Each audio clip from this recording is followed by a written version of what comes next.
మన ముకుందా జ్యువెలర్స్ యొక్క gratitude sale అన్ని జ్యువెలరీస్ పై VA flat 50% discount, no making charges. ఈ ఆఫర్ ముకుందా అన్ని బ్రాంచెస్ లో వర్తిస్తుంది. దేశవ్యాప్తంగా నెలకొన్న LPG సిలిండర్ల కొరత ఇప్పుడు భారతీయ రైల్వేపై కూడా గట్టి ప్రభావం చూపుతోంది. ముఖ్యంగా రైలు ప్రయాణికులకు భోజన సదుపాయం కల్పించే IRCTC తన కార్యకలాపాలను తాత్కాలికంగా నిలిపివేసే ఆలోచనలో ఉంది. మధ్యప్రాచ్యంలో జరుగుతున్న యుద్ధం కారణంగా వాణిజ్య గ్యాస్ సిలిండర్ల సరఫరాకు తీవ్ర అంతరాయం ఏర్పడే దీనికి కారణం.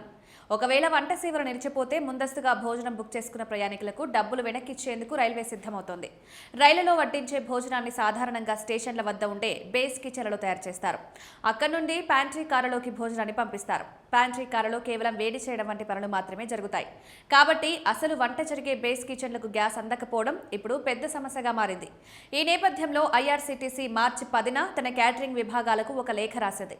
అందులో గ్యాస్ కొరత ఉంటే వెంటనే ప్రత్యామ్నాయ వంట మార్గాలను వెతుక్కోవాలని ఆదేశించింది. ప్రయాణికులకు ఆకలి బాధలు కలగకుండా ఉండేందుకు రైల్వే స్టేషన్లోని ఫుడ్ ప్లాజాలు, రిఫ్రెష్మెంట్ రూమ్లు, జన్ ఆహార్ సెంటర్లో తగినంత రెడీ టు ఈట్ ఆహార పదార్థాలను నిల్వ ఉంచాలని IRCTC సూచించింది. దేశవ్యాప్తంగా ప్రతిరోజు దాదాపు 17 లక్షల భోజనాలను IRCTC అందిస్తోంది. ఇంత భారీ సంఖ్యలో ఉన్న ప్రయాణికులకు ఇబ్బంది కలగకుండా గ్యాస్ సరఫరా నిలిచిపోయిన చోట విద్యుత్ ఆధారిత వంట పరికరాలను వాడాలని సూచిస్తున్నారు. మరోవైపు గ్యాస్ సరఫరా తగ్గుతుండటంతో భారత ప్రభుత్వం గ్యాస్ రేషనింగ్ విధానాన్ని అమలు చేస్తోంది. పైప్డ్ గ్యాస్ వాడుతున్న గృహాలకు CNG వాహనాలకి మొదటి ప్రాధాన్యత ఇస్తున్నట్టు ప్రకటించింది.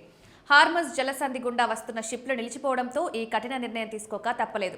ఈ క్రమంలో క్యాటరింగ్ సంస్థలు ఎప్పటికప్పుడు గ్యాస్ లభ్యతపై అధికారులకు సమాచారం అందించాలని, ఏమాత్రం నిర్లక్ష్యం వహించవద్దని IRCTC స్పష్టం చేసింది. ఏదేమైనా గ్యాస్ కొరత ఎఫెక్ట్ అన్ని రంగాలపై కనిపిస్తుంది.